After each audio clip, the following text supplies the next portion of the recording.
What's up, guys? Welcome back to the channel. I'm left the hardware store, and I was just kind of thinking about some stuff on the way home. But when it comes to all the cartridges that I own, my favorite one of all of them has to be the 454 Casull. From the history on it, when it was designed, how it was designed, and the capability that it had back in its day when nobody else was producing rounds that were anywhere close to what it was capable of, and for decades until the 500 Smith & Wesson was produced, and then until the 460 eventually.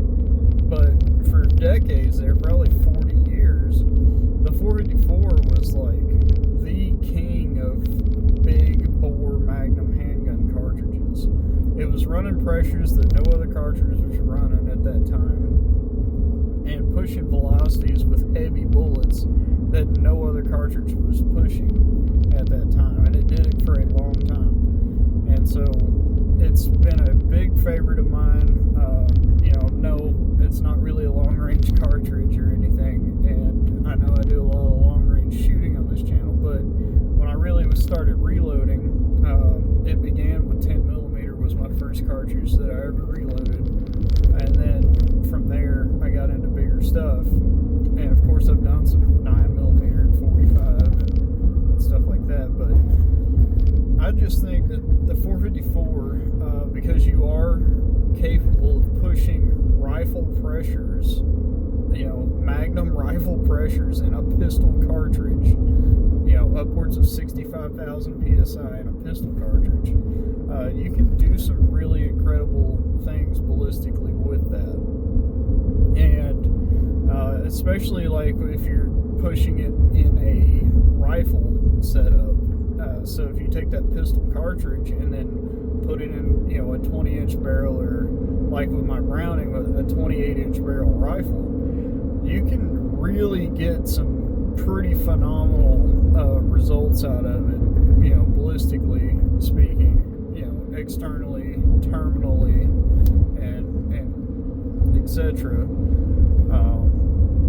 For instance, I've been loading a 240 grain Hornady XTP bullet in the 454, and in my 5-inch barrel 460. Now the gun's chambered in 460 Smith & Wesson, but which you can shoot 454 out of, you can shoot 45 Colt out of, and you can probably shoot a couple other 45 caliber pistol cartridges out of that are rimmed pistol cartridges, and they will all shoot interchangeably in that firearm because the cylinder length will allow for it.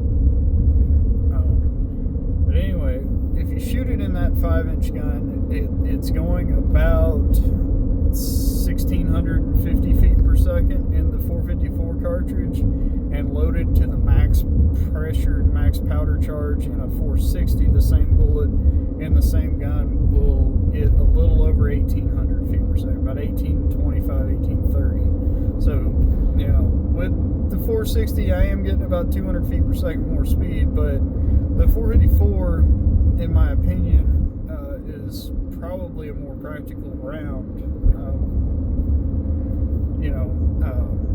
But if I take the same 454 round with that 240 grain bullet going 1650-ish out of that 5-inch barrel, and I put it into my 28-inch Browning, I'm able to push that round, that 240 grain bullet, up to, I believe I've gotten about almost 2,400 feet per second out of it. So I've gone from 1,650-ish to 2,400 feet per second, and now it's producing like 3,000 foot-pounds of muzzle energy out of that thing, which is insane. So it's getting the same velocity and speed as some shorter barreled 308s would produce with a heavy bullet. Like when I'm running a 200 or a 212 grain in my 16-inch 308 that I've done, and I've shot that thing over a mile with that 16-inch barrel.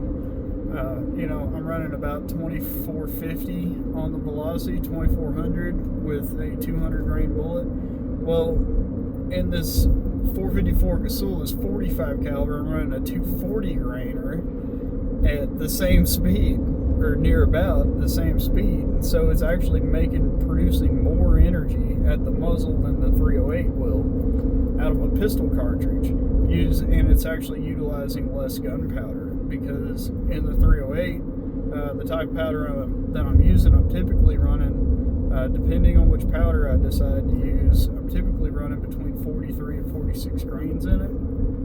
And in that 454, I'm maxing out at 37 to 37 and a half grains with a 240 grain bullet. So it's actually using about 5 to 7 grains less powder and pushing a bigger bullet faster, or almost the same speed at the muzzle.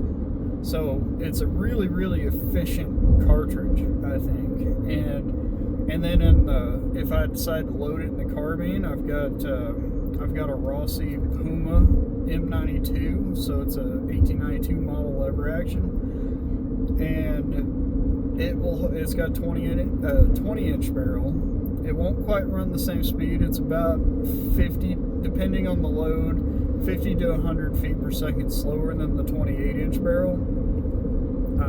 So not a lot slower, but a little slower, just because I'm losing 8 inches of barrel there. But I can load that thing in that lever action, and I can load 9 rounds in the tube and 1 in the chamber, so it holds 10 rounds of 484 Casull.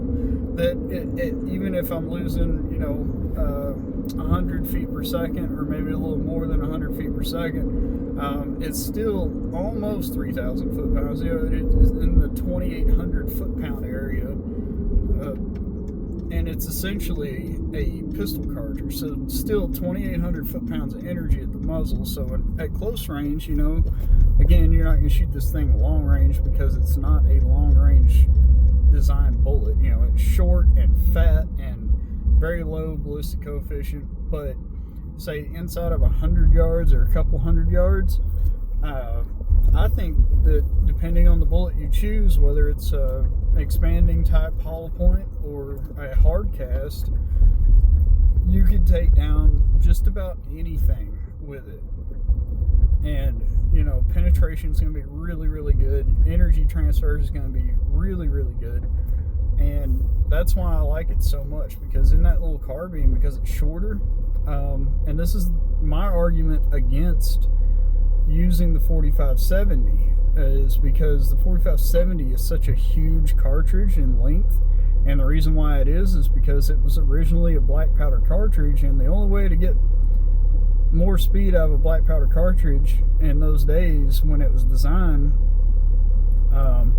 is you had to have more powder capacity, because black powder doesn't have as much energy pound for pound. If you had a pound of black powder and a pound of modern smokeless gunpowder, and you were to contain them in the same type of cylinder and set it off, detonate it, you would get much, much more energy output from the modern smokeless gunpowder than you would the black powder.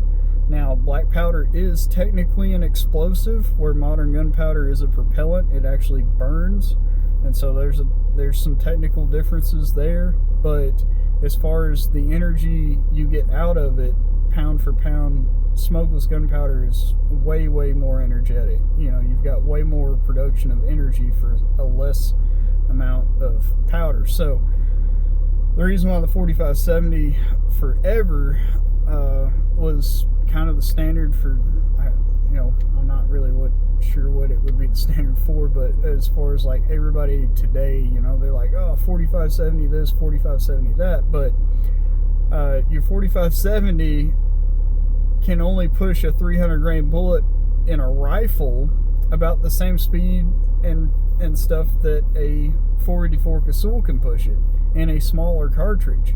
So they're actually pretty equal, close to it. Now, there are some exceptions when you get into like the 400, 500 grain bullet area. Obviously, obviously the 4570 is going to eventually overcome what the 454 can do, because the case capacity is so small and you can only stuff so much powder in there. So when you really get up in those really heavyweight bullets, the 4570 will surpass it. But if you're going down to like a 300 grainer in the 4570 and a 300 grainer in the 454 Casull, and you put both of those in a rifle, with each rifle with a 20-inch barrel, you are not going to see much of a difference between the velocities on either one of those. You're going to get about the same speed. You're going to get about 2,000 feet per second out of them in a 20-inch barrel if both of them are loaded to about the max. If you're getting more than that, or significantly more than that, out of either one of them in a 20-inch barrel, you're probably running them way too hot. I will just say that. So, but the trade-off is that you get that shorter cartridge with the same weight bullet going the same speed as the 4570 would, and so you've got a higher magazine capacity in your lever action. So if you got a 20-inch lever action rifle with a full-length magazine tube that matches the length of the barrel like I do on my Rossi, it will hold 9 rounds of 454 in there, and it still produces the same power, same muzzle energy, same velocity as a comparable 4570 that's only going to hold 4 or 5 rounds in the magazine tube. So we're talking double the capacity and essentially the same amount of power in, the same size package rifle. So that's the reason why I really like it, is for lever action use.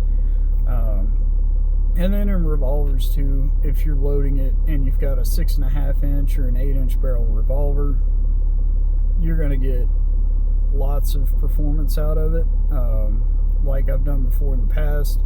I don't have that gun anymore, but I had a Raging Judge with the 6.5 inch barrel, and I would routinely get about 1,800 to 1,850 out of that gun with a full power 300 grain 454 round. So I mean, we're talking 1,900 foot-pounds of energy out of a handgun, and even with the shorter barrel, like the 5-inch that I've got now, the 460, I'm still, even with shooting 484 rounds in it, I'm still getting like 1,700 foot-pounds of energy out of it. I mean, like, I don't know how much energy you really need out of a handgun, because that's a lot, but it's just, if you go to the 460 rounds, I get a little more. It gets up there close to like 1,850, 1,900 foot-pounds of energy out of a 5-inch barrel revolver.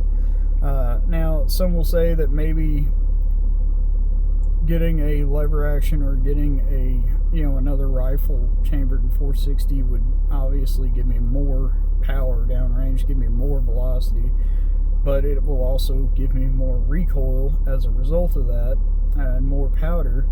But the thing is, you also have that trade-off again, is the cartridge is considerably longer than the 454, so if you did have it in a lever action, you still run into that same problem. You have less in the tube, less in the magazine tube. But on the other hand of that is the 460 in a lever action with a 20-inch barrel or something, you would probably have like a 6-in-1 or 7-in-1 capacity versus a 4570. And in that case, I would definitely choose the 460 over the 4570, because you're going to be able to push a heavier bullet faster with the 460 because of the extra pressure it's capable of running. So, and with that, you're going to get a couple hundred more feet per second versus the 454. I would expect. So, there's some trade-offs. A 460 lever action would make more sense to me in the modern world with modern gunpowder than a 4570. The cartridge is a little shorter, but it can launch heavier bullets faster than the 4570s will, and I think that makes a lot of sense. I think that's, it's just kind of a shame that right now, in today's time, I think there's like really only one gun company that makes a lever action 460, And those guns are really expensive. They're like the Bighorn Armory guns, and of course they make the 500 lever actions as well, 500 Smith & Wesson Magnum. But those guns get up into the $3,000 to $4,000 range, and you know, for most people shooting guns, like, that's a little expensive for most consumers. Now, one day I will own one. At some point, I am going to buy one of those rifles, but it's not today. And you know, like, where I can buy a Rossi for $1,000 or something, which is insane because, you know, 10 years ago, a Rossi R92 or M92 would be like a $400 gun, and now they're $1,000 plus. You know, basically it's made by Taurus, or Taurus is made by Rossi. I don't know, those companies are together, so they're not like just top of the line, like good, great guns. They're not like a Marlin or anything, though I do like them. They fit and finish good, they shoot, they function like they're supposed to, so there's nothing really wrong with them. It's just people like to bash them because they're cheap. They're, I guess, lower quality, if you can say that. I don't know. Anyway, I kind of want to just talk about my favorite cartridge of all the cartridges that I reload, and kind of let you guys know why I like that cartridge. And if you want to share some of your experiences and your opinions, leave that in the comment section below, and we'll see you next time in the next video. Thanks for watching.